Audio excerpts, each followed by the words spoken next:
가장 황당한 세 번째 포인트는 바로 이겁니다. 조금 전에 전문가 김연아 의원이 지적했던 것처럼 바로 특공 부동산과 연관이 있다라는 거지요. 결과가 어떻게 되는지 함께 보시죠. 관평원 신청사가 세종에 있어야만 관평원 공무원들은 아파트 특별 공급을 신청할 수 있습니다. 직원 82명 중 49명이 세종 아파트 특별 특공을 받았다. 분양가 대비 많게는 시세 3배 이상 올라서 차익을 본 분도 있다. 실거래가가 2억에서 5억 이상 상승을 했다. 억소리 나게끔 시세 차익을 봤다. 라는 지적이 보도 나오고 있고요. 특공 분양 경쟁률 기존 0.7대 1, 문재인 정부 이후에 7대 1 수준이다라는 분석도 나오고 있습니다. 세종시 한 공인중개사, 올 10월 입주 예정된 A아파트 6단지는 주변 시세로 본다면 추후 9억에서 10억 정도 이상 차익이 난다. 분양만 받으면 로또라는 거예요. 지금 안 팔아도 갖고만 있어도. 직원 5명이 특공받은 A아파트가 실제로 2017년에 5억 7,700이었는데 현재 10억! 와우. 그러면은 로또죠. 김용주 의원님. 네. 김연아 의원도 의심을 했고 많은 조간신문들의 의심도 이러려고 관평원이 유령청사 지은 거 아니야? 제2의 LH 사태 아니야? 이러려고 170억 유령청사 짓고도 눈 하나 깜짝하지 않고 직원들 특공 받아서 시세차익 본 거 아니야? 라는 의심이 당연하게 나와요. 어떻게 보십니까? 사실 그거는 제가 보면 결과론일 수도 있어요. 결과론일 수 있어요. 2005년에 세종시로 옮겼을 때 많은 공무원들이 가기 싫어했어요. 그렇기 때문에 초기에는 거기를 많이 유치하기 위해서 물론 그 지명된 곳도 있지만 지금 이제 관평원은 보니까 현재 위치가 대전 유성에 있습니다. 그렇군요. 그렇게 큰 거리상의 차이가 없는데 실제로 그런 특혜가 있으니까 이제 그 뒤에 우리도 갈 수 있느냐라고 해석할 수도 있어요. 만약 지금 현재 관평원이 전세를 들고 임대료를 내야 된다면 차라리 우리가 예산을 받아서 짓겠습니다. 이러면 만약에 이걸 옮겨갔다 그러면 얘기가 안 되는 바도 아니죠. 그럼 문제는 옮겨가지 않았다는 데 문제가 있다. 그런 포인트가 그렇죠. 있죠. 다만 이제 우리가 더 문제는 뭐냐면 현재 작년 한 23%, 30% 가까이 세종시 집값이 올랐는데 만약 특별 분양하고 일반 분양의 경쟁률에 큰 차이가 있다. 공무원들에 대한 특혜가 있다. 특별 분양은 사실 그 당시는 0.7대 1. 거의 그 당시에는 그야말로 속된 말로 물밤 고기반이다. 80명 정도 신청해서 50명 정도가 수혜를 받았습니다. 이제 그런 것 자체의 문제가 있습니다. 지금 현재는 지금 일반 분양은 60대 1이고 그 특별 분양은 보니까 7대 1, 6대 1 이런 정도니까 상당히 그렇지만 그 핵심적으로 국민들이 분노하는 이유는 그 지역에 살지 않은 사람이 결국 군산으로 돌아가고 인천으로 돌아가는 부처들이 실제로 거기에 있지 않고 가짜로만 했기 때문에 문제가 된다. 저는 그렇게 생각이 들고 그것은 정말 지금이라도 왜 그런 일이 있었는지에 대한 철저한 관상감사라든지 국회 관련된 특별조사가 필요하다. 저는 그렇게 생각이 듭니다. 그렇군요. 김영주 의원님도 설마 아파트 특공 때문에 저랬겠냐라고는 하지만 이거 절차대로 좀 조사해야 된다라는 입장 주셨는데 부동산 문제 전문가인 김연아 의원께서 보시기에는 설마 특공 받으려고 저렇게 했을까? 어떻게 보세요?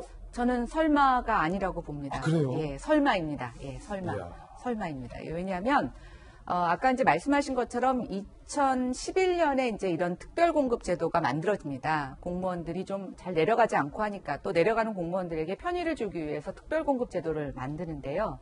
2014년에 사실은 3단계 공공기관 이전이 완료가 됩니다. 어느 정도까지 갈 기관들은 이제 다 가고. 갈 사람들은 다 갔다. 네, 그렇죠. 이제 조그만 산하기관들 움직이는 것들이 이제 얘기가 되고 있었는데요. 사실은 이제 세종시는 국가 균형 발전의 일환으로 시작이 됐기 때문에 세종시는 그나마 인프라가 잘 되어 있습니다. 정말 국가 균형 발전을 목표로 했다면 세종시가 아니라 다른 지역으로 조금 더 옮기는 거에 정부가 인센티브를 줬어야 되는데 지금 관세평가분류원은 대전이란 말입니다. 세종시 개발 이후에 대전시 집값이 많이 떨어졌습니다. 대전에 살다 쓰는 사람들이 인프라가 좋으니까 정말 세종시로 옮기고 있었거든요. 아니, 이 관평원이 원래 대전에 있었는데 그 코앞인 세종이 또 지었다는 거예요? 그렇죠. 아니 근데 그러니까 저는 예를 들어서 서울에서 내려오는 사람들한테 적극적으로 독려하기 위해서 특별 공급을 했다. 그러면 말이 됩니다. 그런데 이미 세종시로 인해서 사람들이 이전하고 집값이 빠지는 대전에 있는 공공기관에게 특별 공급을 줬다? 저는 이거 좀 말이 안 된다고 날카로운 생각하고요. 지적이에요.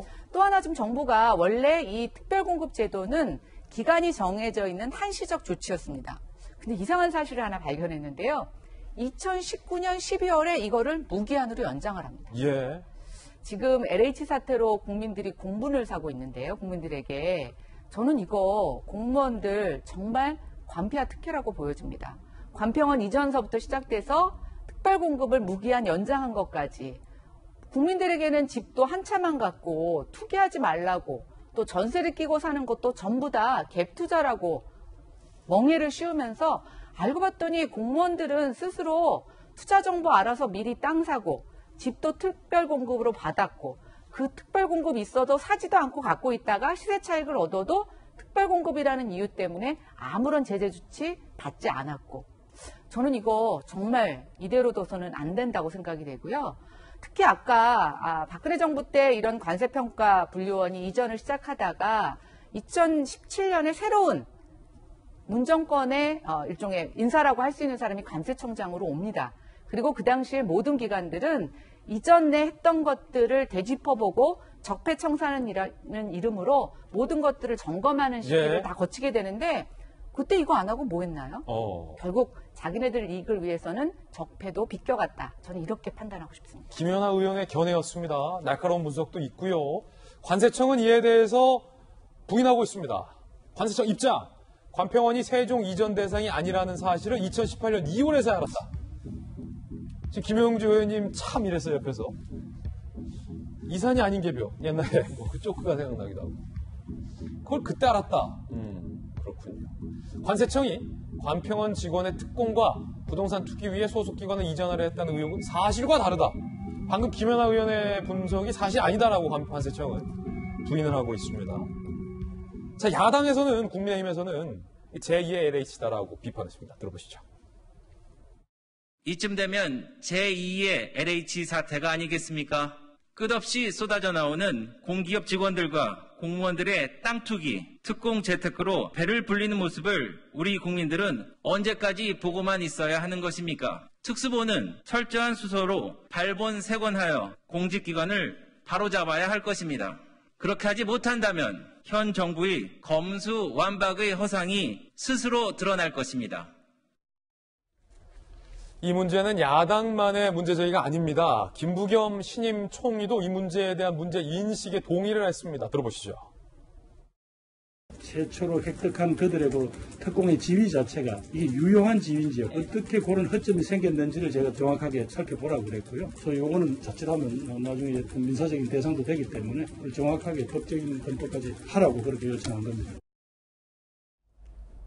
자, 총리의 지시도 있었기 때문에 이 사건 그냥 묻어두고 덮어둬선 안 될 사건 같습니다. 차후 진행 과정도 취재해서 보도해드리겠습니다.